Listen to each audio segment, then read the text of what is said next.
یہ اقامت پیغام سفر دیتی ہے، یہ اقامت پیغام سفر دیتی ہے، زندگی موت کی خبر دیتی ہے۔ انسان کا دنیا کے اندر پیدا ہو جانا ہی اس بات کی علامت ہے کہ اس کو موت آئے گی۔ اللہ رب العالمین نے انسان کو دنیا کے اندر بعد میں پیدا کیا، اس کی موت کا فیصلہ پہلے کیا۔ اس کی موت کا وقت مقرر ہے، یہ تو بہت بعد میں آیا ہے، لیکن اس کی موت کب ہوگی، کہاں ہوگی، کیسے ہوگی، یہ اللہ تعالیٰ نے پہلے طے کیا۔ روایت کے اندر آتا ہے کہ اللہ رب العزت نے انسان کی پیدائش سے 50,000 سال پہلے تقدیر لکھی ہے۔ اس تقدیر کے اندر یہ بھی لکھا ہے کہ یہ کب دنیا میں جائے گا اور کب دنیا سے واپس آئے گا۔ سیٹھ جی کو فکر تھی کہ ایک ایک کے 10 کیجئے، سیٹھ جی کو فکر تھی کہ ایک ایک کے 10 کیجئے، آیا ملک الموت بولا جان واپس کیجئے۔ تو موت ہر شخص کو آنی ہے۔ جو دنیا کے اندر پیدا ہوا ہے اسے ناپید ہونا ہے، جو بنا ہے اسے فنا ہونا ہے، جو بنا ہے اسے فنا ہے۔ خالق اللہ تعالیٰ ہے اور سب چیز بنی ہوئی ہے، اللہ تعالیٰ کی پیدا کی ہوئی ہے، اور ہر مخلوق کو موت آئے گی خالق کے علاوہ۔ روایت کے اندر آتا ہے کہ اللہ رب العالمین کے دربار میں اسرائیل علیہ السلام پہنچیں گے آخر میں، اور عرض کریں گے کہ باری تعالیٰ سب کو موت آ گئی ہے، اب صرف حملۃ العرش، عرش کو اٹھانے والے فرشتے ہیں، اور آپ ہیں اور میں ہوں۔ اللہ تعالیٰ فرمائیں گے کہ جو فرشتے باقی ہیں مقرب فرشتے، ان کی بھی روح قبض کر لو۔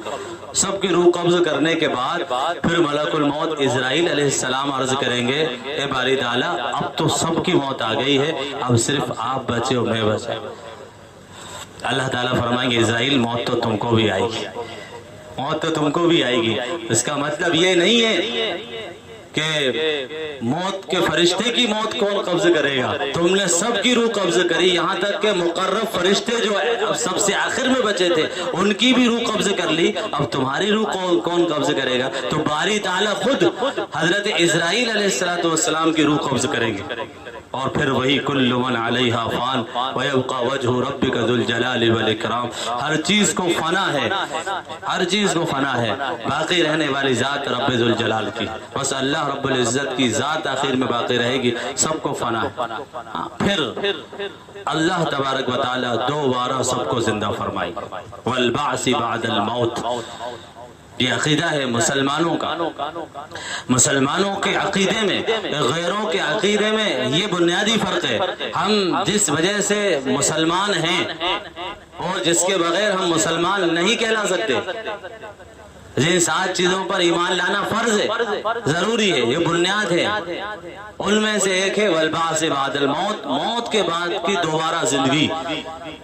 یہ اصل ہے، یہ ہم میں اور غیروں میں بنیادی فرق ہے عقائد کے اعتبار سے۔ ہمارا عقیدہ یہ ہے کہ مرنے کے بعد زندگی ہے، یہی عقیدہ ہم کو جو ہے ان سے امتیاز دیتا ہے، الگ کرتا ہے، ممتاز رکھتا ہے، کہ ہمارا یہ عقیدہ ہے کہ مرنے کے بعد دوبارہ زندگی ہے، اس لیے کہ اللہ رب العالمین نے قرآن کے اندر ہمیں بار بار اس چیز کو سمجھایا ہے اور اس چیز کو بتلایا ہے کہ وہ خدا جو بغیر نمونے کے جب سب کچھ پیدا کر سکتا ہے، جبکہ اس کے پاس کوئی سیمپل نہیں تھا، کوئی نمونہ نہیں تھا، جب اس نے بغیر نمونے کے بغیر سیمپل کے پہلی مرتبہ پیدا کر دیا تو اس کو دوسری مرتبہ پیدا کرنا کوئی مشکل نہیں، وہ دوسری مرتبہ بھی پیدا کر سکتا ہے، وہ کرے گا، وہ یقینی چیز ہے، وہ کرے گا۔ اس نے قرآن کے اندر کہا ہے کہ وہ تم کو دوبارہ زندہ کرے گا اور حساب کتاب ہوگا، کل نفس ذائقۃ الموت وانما توفون اجورکم یوم القیامہ۔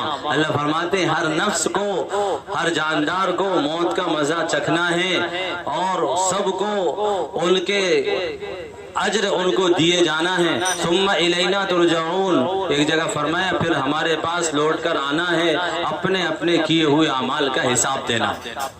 واللہ سریع الحساب، اللہ تعالیٰ بہت جلد حساب لینے والے ہیں۔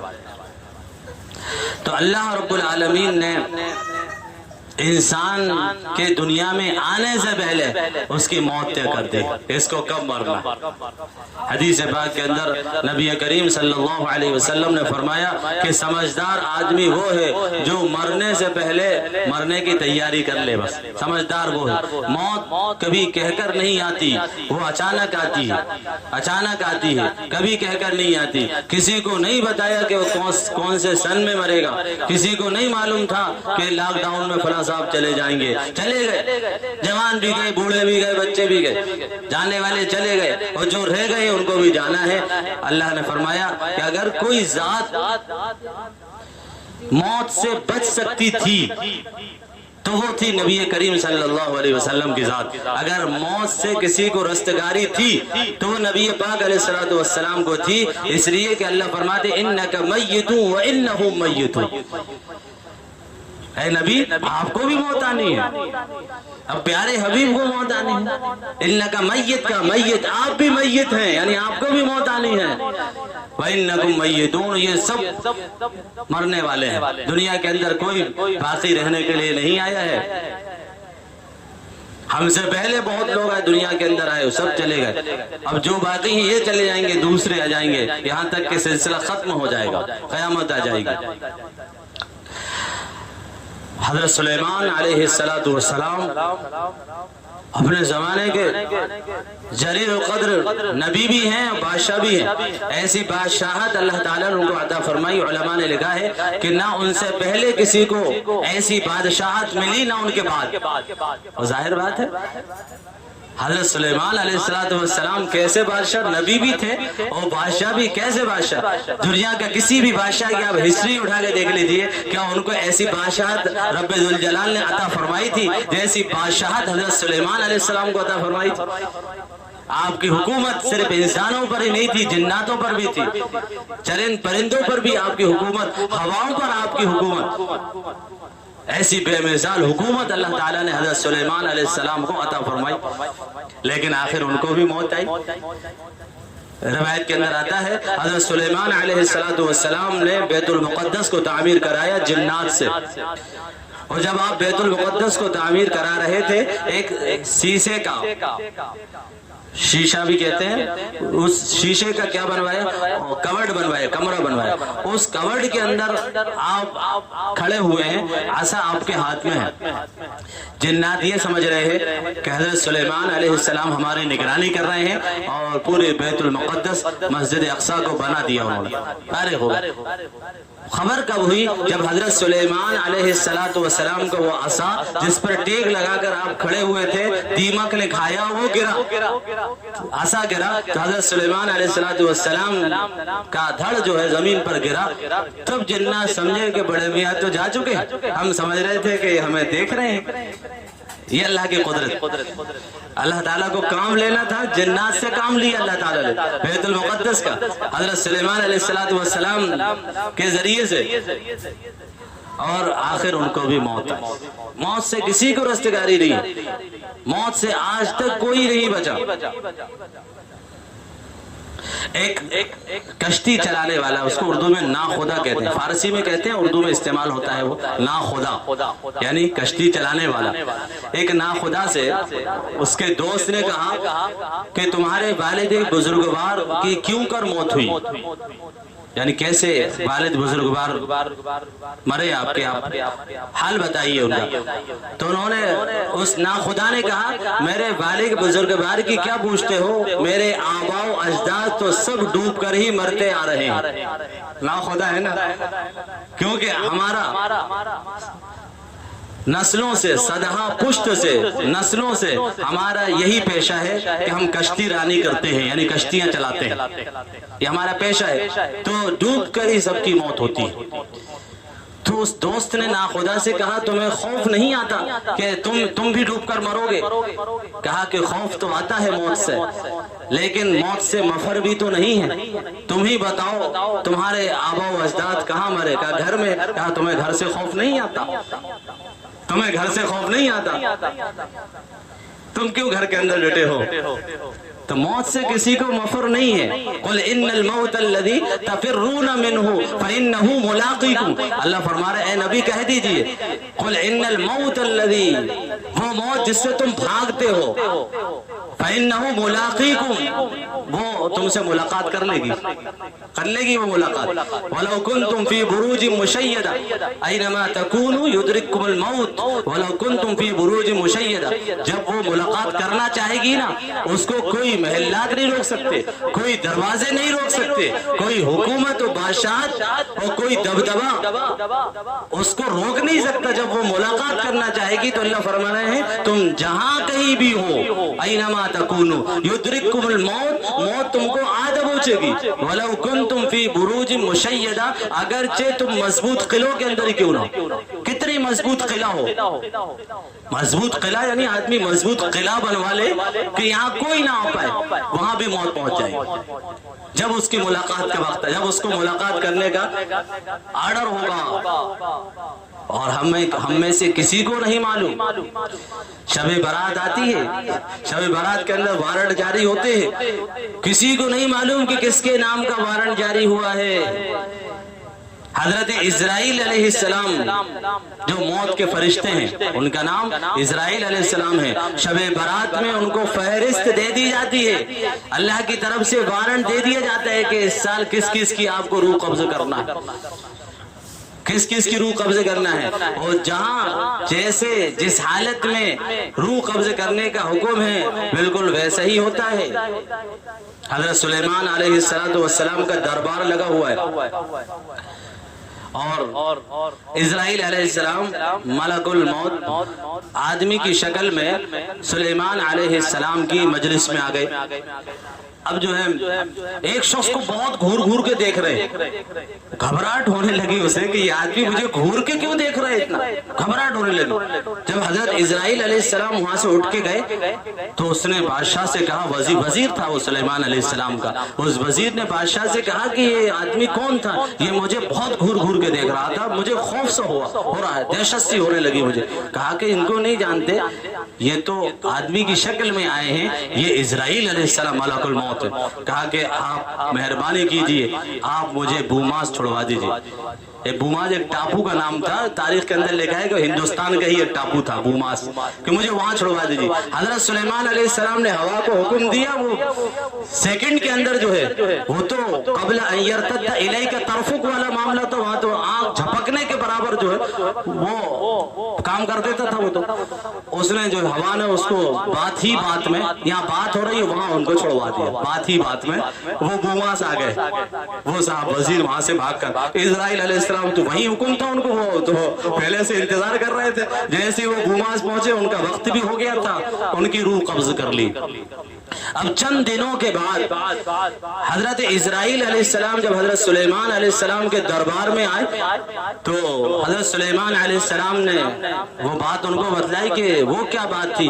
وہ شخص آپ سے بہت گھبرا رہا تھا اور آپ اٹھ کے چلے گئے. کہا کہ میں یہ دیکھ رہا تھا، حیرت کر رہا تھا کہ وارے خدا تیری قدرت، کہ اس کا وقت آنے میں، اس کا وقت آگے ہے، چند ہی سیکنڈ باقی ہیں، مجھے اس کی روح قبض کرنی ہے اور یہ یہاں موجود ہے، اور جہاں اس کو روح قبض کرنے کا حکم ہے وہ یہاں سے کئی میل دور ہے، بہت دور ہے. کیسے ممکن ہوگا کہ میں اس کی وہاں روح قبض کر لوں؟ میں خدا کی اس قدرت کو، میں اس شخص کو دیکھ رہا تھا اور خدا کی قدرت پر حیرت کر رہا تھا. وارے خدا تیری قدرت. تو اللہ تعالیٰ نے اس کا سبب بنایا، فوراً وہاں گیا اور اسی وقت میں اس کی روح قبض ہو. بہرحال موت جو ہے وہ ہر ایک کو آتی ہے اور مقررہ وقت پہ آتی ہے، وہ اس کو کوئی ٹال نہیں سکتا. ایک واقعہ کتابوں کے اندر لکھا ہے، میر تقی میر ایک بہت اچھے شاعر گزرے، میر تقی میر. غربت کی حالت تھی، بیٹی کی شادی کا وقت آیا تو انہوں نے اپنا گھر بیچ کر بیٹی کے جہیز کا انتظام کیا. لکھا ہے تاریخ کے اندر کہ جب ان کی جہیز کا انتظام کیا تو بیٹی کو کسی نے بتایا کہ تمہارے باپ نے اپنا گھر بیچ کر تمہارے لیے جہیز کا انتظام کیا. بیٹی کو بہت رنج ہوا اور پھر وہ شادی کے کچھ ہی دن کے بعد اس کا انتقال ہو گیا. اب میر تقی میر تو شاعر تھے، سب سے آخری شعر جب وہ بیٹی کے پاس پہنچے، اس کا کفن اس کے چہرے سے ہٹایا، اور سب سے آخری شعر انہوں نے کہا کہ اب آیا دھیان اے آرام جاں اس نامرادی میں، اب آیا دھیان اے آرام جاں اس نامرادی میں، کفن دینا تجھے بھولے تھے ہم سامان شادی میں، سب کچھ دیا تھا کفن تجھے نہیں دیا۔ موت ایسی چیز ہے، کسی کو بھی موت سے رستگاری نہیں ہے، جس کا جو وقت ہے وہ آ کر رہے گا۔ اللہ تبارک و تعالیٰ نے بہت مختصر وقت کے لیے انسان کو دنیا کے اندر بھیجا ہے، اور جتنا وقت اللہ تعالیٰ نے دنیا کے اندر دیا ہے یہ امانت ہے، یہ جان اللہ تعالیٰ نے جو دی ہمیں، جو مال ہمیں دیا ہے، یہ وقت ہمیں دیا ہے، یہ اللہ تعالیٰ کی طرف سے امانت ہے۔ موت تو ہر ایک کو آنی ہے، آئے گی، لیکن ایک بار آتی ہے موت کا وقت طے ہے اللہ کی طرف سے، دوبارہ نہ زندگی ہے نہ موت ہے، نہ زندگی ہے نہ موت ہے۔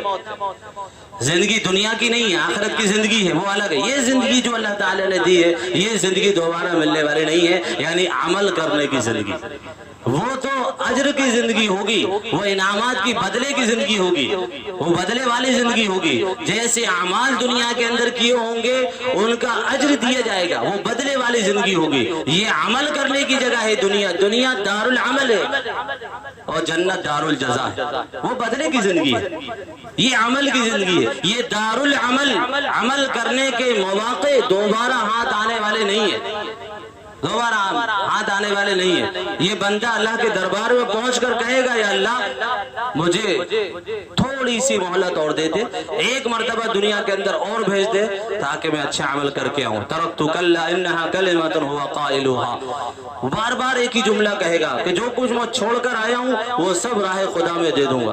میں نے دنیا کے اندر آنکھیں نہیں کھولی، دنیا کے اندر بہت سمجھایا، میں نے جان کو بھی اپنا سمجھا، مال کو بھی اپنا سمجھا، وقت کو بھی اپنا سمجھا، تیرے دین پر نہیں لگایا، دین کے لیے کچھ بھی نہیں کیا، اب دے دے مہلت، جو کچھ چھوڑ کر آیا وہ سب چلتا کروں گا۔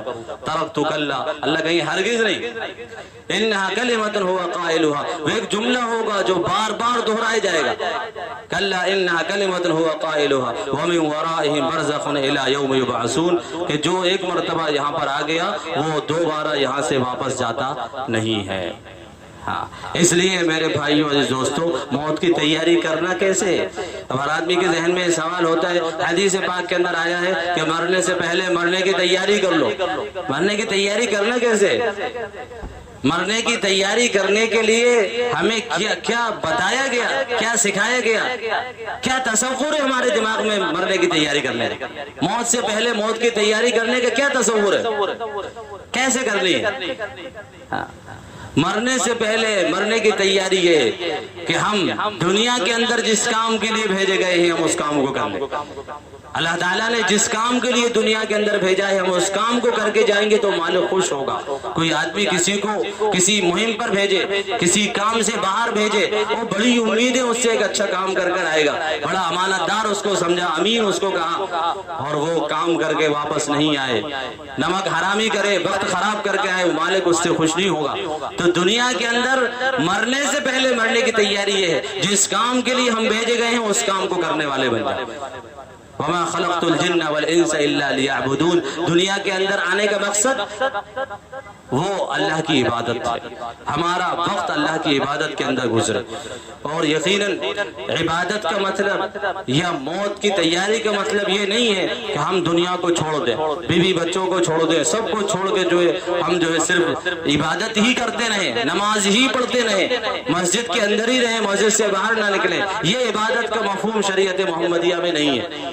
ہمارے یہاں شریعت محمدیہ میں تو ہر عمل عبادت ہے، جو کام اللہ اور اس کے رسول کی مرضی کے مطابق ہوگا، اللہ کا حکم اور نبی پاک علیہ السلام کا طریقہ جس عمل کے اندر ہوگا وہ عبادت ہے۔ لا رہبانیت فی الاسلام، اسلام کے اندر رہبانیت ہے ہی نہیں۔ رہبانیت کہتے ہیں آدمی جنگلوں کو نکل جائے، جنگلوں کو نکل جائے، اپنے بیوی بچوں کو چھوڑ دے، کاروبار کو چھوڑ دے، دنیا کو چھوڑ کر وہ جنگلوں میں چلا جائے اور وہاں وہاں جا کر صرف عبادت کے اندر مشغول ہو جائے، پلک جھپکنے کے برابر بھی اللہ کی نافرمانی نہ کرے، ایسی عبادت کرے۔ بنی اسرائیل کے اندر ایسی ایسی عبادتیں لوگوں نے کی ہیں، رہبانیت ان کے اندر تھی کہ سب کچھ چھوڑ کے جنگلوں میں نکل جاتے تھے اور اللہ کی عبادتوں کے اندر مشغول رہتے تھے۔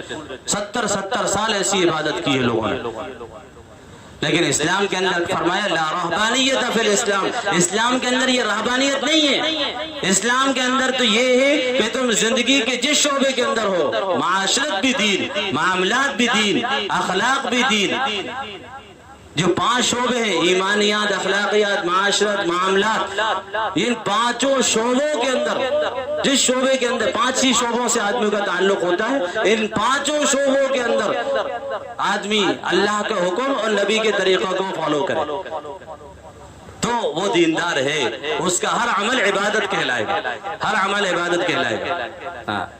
تو دین ہم سے یہ نہیں کہتا کہ ہم جو ہے سب کو چھوڑ دیں، بلکہ اللہ کا حکم معلوم کریں۔ اس لیے کہتے ہیں کہ دین سیکھنا ضروری ہے، دین سیکھنا ضروری ہے۔ صرف نماز، دین جو ہے وہ نماز کا نہیں ہے، علم نماز کا نہیں ہے کہ نماز کے علم سیکھ لیا، روزے کے علم سیکھ لیا، بلکہ دنیا کے اندر رہتے ہوئے جن جن چیزوں سے میرا سابقہ ہے، میں جس فیلڈ کے اندر ہوں، جس شعبے کے اندر ہوں، جس ڈپارٹ کے اندر ہوں، اس کے حلال و حرام کا علم ہمارے پاس ہونا چاہیے۔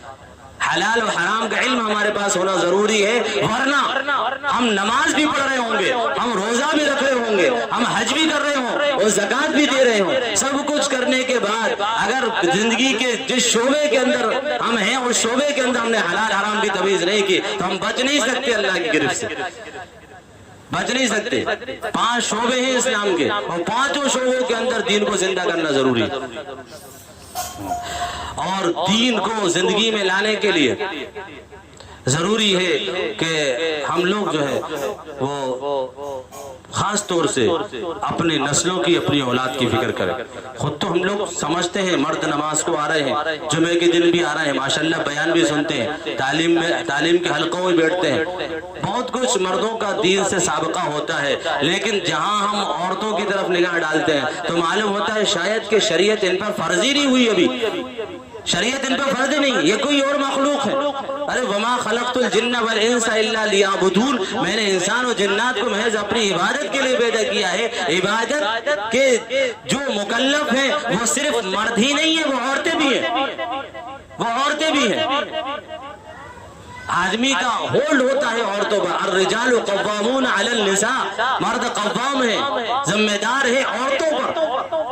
یہ ہم نے کیوں یہ ذمہ داری نہیں اوڑھی؟ جب کپڑے بنانے کی ذمہ داری ہماری، عورت کو کما کر لا کر کھلانے کی ذمہ داری ہماری، اس کو گھومنے لے جانے کی ذمہ داری ہماری، اس کے سارے شوق پورے کرنے کی ذمہ داری ہماری، تو دیندار بنانے کی ذمہ داری خود اسی کی۔ وہ بنے یا نہ بنے وہ اس کی ہیڈنگ ہے، میری کوئی ہیڈنگ نہیں ہے۔ الرجال قوامون علی النساء، مرد عورت پر ذمہ دار ہے، قوام ہے، وہ ذمہ دار ہے۔ اس سے سوال ہوگا ایک عورت 4 اکیلی جانے کی، عورتوں کو ہم نے جو چھٹا چھوڑ دیا، بے پردہ چھوڑ دیا، ان کے حال پر چھوڑ دیا، تباہی مچا دی، دین نام کی زندگی میں چیز نہیں ہے، نماز بھی شوق کی ہے، ذرا سا جو فنکشن ہو جائے تو ایک نہیں 5 نمازیں گول ہو جائیں گی، میرا میک اپ خراب ہو جائے گا۔ میک اپ خراب کرنا گوارا نہیں ہے، نماز چھوڑنا گوارا ہے۔ میک اپ خراب ہوگا، وضو کریں گے میک اپ خراب ہو جائے گا، چھوڑ دیا ان کو، ہم لوگ بچ جائیں گے، ہم ذمہ دار ہیں۔ ایک عورت 4 آدمی کو جہنم میں اکیلے نہیں جائے گی، وہ اکیلے نہیں جائے گی۔ دنیا کے اندر بھی بہت مطلبی ہوتی ہے کہ ذرا سی اس میں کہ حدیث کے اندر ہے آدمی کے احسان کو آدمی کے جو ہے احسانات کو بھلاتی ہے عورت، احسانات کو بھلا دیتی ہے، اس کے ساتھ کتنے اس نے سلوک کرو، کتنا ہی اس کے ساتھ خرچ کرو، ذرا سی اگر کمی آ گئی تو یہ کہتی ہے کہ تم نے کیا ہی کیا ہے میرے ساتھ۔ وہ جب جہنم میں جائے گی دوزخ میں، وہاں بھی نہیں چھوڑے گی، اپنے پیارے شوہر کو نہیں چھوڑے گی جو سارے شوق پورے کر رہا تھا، مہنگا سے مہنگا موبائل لا کر دیا اسے ایکٹیوا دلائی، گاڑی دلائی اسے، اور بہترین سے بہترین کپڑے اچھی جگہ گھمانے لے جا رہے ہیں, سارے شوق پورے کر رہے ہیں. وہ پیارا شوہر, وہ پیارا بیٹا, وہ پیارا باپ جس نے اس کو پالا, وہ محبت میں اس کو بگاڑا, گاڑیاں دی, چھٹا چھوڑا. وہ پیارا باپ, وہ پیارا بھائی جو اس کو اگنور کرتا تھا, نظر انداز کرتا تھا اس کی حرکتوں کو, 4 آدمی کو جہنم میں لے جائے گی. باپ, بھائی, شوہر اور بیٹا, یہ 4 آدمی کو جہنم میں لے کے جائے گی. کہ اللہ صرف میرا قصور نہیں ہے, میں تو جاؤں گی کیونکہ میں نے قصور کیا, لیکن صرف میرا نہیں ہے, یہ میرے سارے شوق پورے کرتے تھے. روٹی نہیں پکے, کھانا نہیں پکا, ڈانٹ پڑتی تھی. ان کی نہیں سنتی تھی تو ڈانٹ پڑتی تھی. یہاں تک کہ جو میں ڈرتی تھی کہیں مجھے طلاق نہ دے دے. ان کے سارے شوق پورے ہوتے تھے, سارے کام ان کے کرتی تھی, لیکن انہوں نے زور نہیں دیا دینداری پر. انہوں نے جو ہے میری ذمہ داری نہیں اوڑی, گھر کا ماحول انہوں نے نہیں بنا کے دیا, جس کی وجہ سے میں دیندار نہیں بن پائی. 4 آدمی کو جہنم میں لے کے جائے گی. اس لیے عورت کو بنانا ضروری ہے, اور جب عورت بنتی ہے تو سماج بنتا ہے. ہم یہ دیکھ رہے ہیں معاشرہ بگڑا ہوا ہے, سماج بگڑ رہا ہے, تباہی کی طرف جا رہا ہے, بربادی کی طرف جا رہا ہے. نوجوانوں کے اندر دین نام کی چیز نہیں دکھتی. مسجدیں نوجوانوں سے خالی, فجر کی نماز میں سب 40 سال سے اوپر کے لوگ نوجوان فجر کی نماز میں مسجدوں میں دکھتے نہیں ہیں. عام نمازوں میں بھی نوجوان سڑکوں پہ باہر ہے, اپنے کاموں کے اندر مشغول ہیں, لیکن نماز میں نوجوان کم سے کم, بہت کم. تو یہ اللہ تعالیٰ نے ہمیں ذمہ داری دی. ہم جو ہے اپنے گھر کی ذمہ داری کو اوڑھے, اور گھر کے اندر اس لیے ضروری ہے کہ گھر کے اندر گھر کے ماحول کو دیندار بنا. گھر کا عورت بنتی ہے تو سماج بنتا ہے. جتنا بگڑا ہوا ماحول دکھ رہا ہے یہ عورت کے سدھرنے سے سدھرے گا. عورت بنی تو مرد بنا, فرد بنا, عورت بنی سماج بنا. پورا سماج بنتا ہے جب عورت سدھرتی ہے. دیکھا ہے مثالیں ہمارے سامنے, اور خود نبی پاک علیہ الصلوۃ والسلام کے گھر کی مثال لیجیے. حضرت سیدہ فاطمہ رضی اللہ تعالیٰ عنہ سے فرمایا کہ اے فاطمہ, اس دھوکے میں مت رہنا کہ تو نبی کی بیٹی ہے. تیری قبر ہے, تجھ سے سوال ہوگا. حضرت فاطمہ رضی اللہ تعالیٰ عنہ سے فرمایا نیک خاتون, اور یہاں تک کہ آپ اتنی نیک بنی نبی کے گھر میں رہ کر, نبی کی تربیت, نبی کی تعلیم, اتنی نیک بنی کہ اللہ کے نبی علیہ الصلوۃ والسلام فرمایا سیدۃ نساء اہل الجنہ, جنت کی بیویوں کی سردار ہے فاطمہ. ایسا نہیں ہے کہ اپنی بیٹی کے بارے میں کہہ دیا, نہیں, بلکہ ان کی ایمانداری, ان کی دینداری کو دیکھتے ہوئے ایسی بنی تھی فاطمہ. اور پھر جب عورت بنی تو دیکھیے ان کے بیٹے, ان کی اولاد کیسی بنی. سیدہ شباب اہل الجنہ, حسن حسین کے بارے میں فرمایا کہ جنت کے نوجوانوں کے سردار ہوں گے حسن و حسین. یہ ہے. اور پھر آپ پڑھیے تاریخ کو, حضرت جعفر صادق رحمت اللہ علیہ, فلاں جو کتنے بزرگ گزرے ہیں. حضرت امام حسین رضی اللہ تعالیٰ عنہ کی اولاد میں سب نیک تھے, بڑے بڑے اللہ والے ان کی اولاد میں ہوئے. یہ دراصل تربیت تھی نبی کریم صلی اللہ علیہ وسلم کی, یہ دراصل ماحول تھا گھر کا دینداری کا, نبی پاک علیہ الصلوۃ والسلام کا, جس کا اثر ہوا حضرت فاطمہ رضی اللہ عنہا پر, اور جن کی نسل میں اللہ تعالیٰ نے دیندار لوگوں کو, اولیاء اللہ کو پیدا فرما. آج بھی عورت اگر سدھرتی ہے, عورت دیندار ہوتی ہے تو اس کی اولادیں دیندار ہوتی ہیں, اس کی نسلوں میں دین آتا ہے. اس لیے اللہ کے واسطے ہم اپنی عورتوں کو دیندار بنا. عورتوں کو دیندار کیسے بنائیں گے؟ ڈنڈا لے کے نہیں, لٹ لے کے نہیں. فرمایا حدیث پاک کے اندر عورت تو ٹیڑھی پسلی کی ہوتی ہے, اس کو زیادہ زور دو گے تو ٹوٹ جائے گی. ایسا نہ ہو کہ اس کا مزاج اور بگڑ جائے. اس کے لیے پازیٹو طریقے اختیار کرنا ہے. اس کا سب سے اچھا طریقہ, بڑا تجربے کا, ہم اپنی عورتوں کے لیے گھر کے اندر دینداری کا ماحول بنانے کے لیے گھر کے اندر تعلیم کریں. ہاں, حدیث کی تعلیم کریں گھر کے اندر. صحابیات کے قصے پڑھیں, صحابہ کے قصے پڑھیں, ان کی قربانیوں کے قصے پڑھیں, ان کی عبادت کے واقعات پڑھیں, حدیثیں پڑھیں. گھر کے اندر تعلیم ہوگی. مرد سے زیادہ اثر قبول کرنے والی ہوتی ہیں عورتیں, چاہے وہ دین ہو یا دنیا کا کام ہو. جب دین کی محنت ہوتی ہے, تعلیم ہوتی ہے, تو عورتیں مردوں سے پہلے اثر قبول کرتی. انشاءاللہ عورتیں دیندار بن رہی ہیں، عورتوں کی زندگی میں دین آ رہا ہے اور انشاءاللہ اس سے آئے گا۔ ہم یہ پازیٹیو طریقے اختیار کریں، اپنی موجودگی میں خود بھی لے کے بیٹھیں اور گھر کی مستورات اور بچوں کو بھی بٹھائیں، اور گھر کے اندر جتنی دیر 10 منٹ 15 منٹ دھیرے دھیرے ٹائم بڑھا، یہاں تک کہ 1 گھنٹہ اپنے فارغ وقت میں سے ہم دیں اور گھر کے بچوں کو عورتوں کو لے کر بیٹھیں، تعلیم کرائیں، انشاءاللہ ان کا ذہن دینداری کا بنے گا۔ اللہ عمل کی توفیق نصیب فرمائے۔ وآخر دعوانا الحمدللہ رب العالمین۔